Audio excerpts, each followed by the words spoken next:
വലിയ തോതിലുള്ള എതിർപ്പുകളുണ്ടായിരുന്നു. ഇപ്പം KT രാമമോഹനെ പോലുള്ളവർ, KP കണ്ണനെ പോലുള്ളവരൊക്കെ ഡയറക്റ്റായിട്ട് തന്നെ കിഫ്ബി ഒന്നത് ഭരണഘടനാപരമല്ല, രണ്ട് അത് പല കാര്യങ്ങളും മറച്ചു വയ്ക്കാനുള്ളൊരു വഴിയാണ്.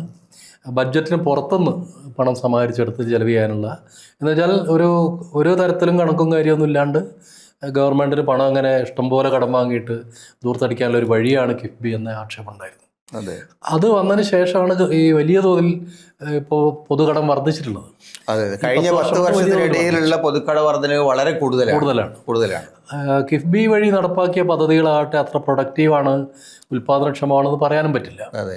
എങ്ങനെയാണ് നമ്മൾ ഈ കിഫ്ബിയെ അത് കിഫ്ബിയെ സംബന്ധിച്ചിടത്തോളം കിഫ്ബിയെ ഇപ്പം യഥാർത്ഥത്തിൽ ആരാ ഡിഫെൻഡ് ചെയ്യുന്നത്? തോമസ് ഐസക് ഒഴിച്ച് ഒരാൾ പോലും.